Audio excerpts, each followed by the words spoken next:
اللہ تعالیٰ کی طرف سے حکم آ گیا حضرت ابراہیم علیہ السلام کو، اے میرا پیغمبر جی بڑا پیارا لگ رہا ہے تجھے حضرت اسماعیل علیہ السلام، جلدی کرو میرے نام پر ذبح کر دو اس کو۔ اللہ اکبر کبیرہ۔ قرآن مقدس کا قال سورۃ انعام سورۃ صافات 23واں پارہ ہے۔ اللہ تعالیٰ نے نقشہ بھی کھینچ لیے اس واقعہ کا۔ ہوا یہ کہ فَلَمَّا أَسْلَمَا وَتَلَّهُ لِلْجَبِينِ، آیت نمبر میرے سامنے 103 اور 104 ہے اور 105 کی تلاوت کر رہا ہوں۔ پورا قصہ بیان کرنا مقصد نہیں ہے، میں تو سمجھا رہا تھا کہ اللہ نے انسان کو بتلایا ہے کہ کیسے تدبیریں کہنی ہیں۔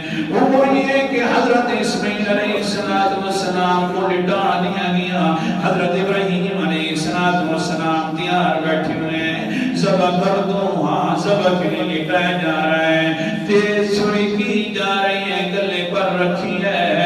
اوپر سے حضرت ابراہیم علیہ السلام اپنے پروں کو کھول کر آ گئے ہیں، آ رہے ہیں اور کہہ رہے ہیں اللہ اکبر اللہ اکبر، آوازیں دینا تکبیر کہنا شروع کر دیا ہے، کیونکہ حقیقی خوشی ہے حضرت ابراہیم علیہ السلام کی، یہی خوشی ہے نا۔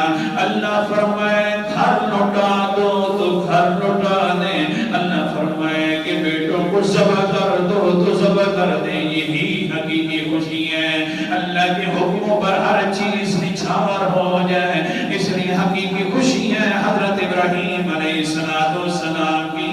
لیکن ایک چراغ لے کر آ رہے ہیں تکبیر والا حضرت ابراہیم، تاکہ کہیں ایسا نہ ہو کہ جلدی کے اندر چھری چل نہ جائے، میری طرف متوجہ ہو جائے حضرت ابراہیم۔ جب اوپر سے دیکھا کہ حضرت ابراہیم علیہ السلام کے حضرت ابراہیم آ رہے ہیں، آوازیں دے رہے ہیں اللہ اکبر اللہ اکبر۔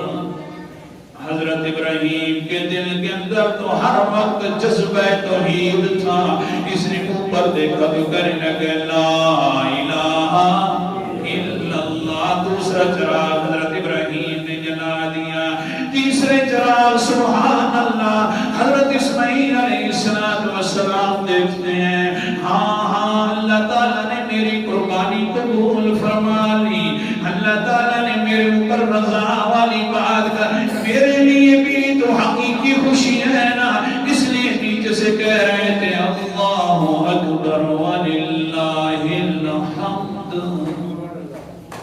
جبریل لے کر تکبیر آیا، ابراہیم لے کر توحید آیا، اسماعیل لے کر تحمید آیا کہ تعریفوں کا مالک ہے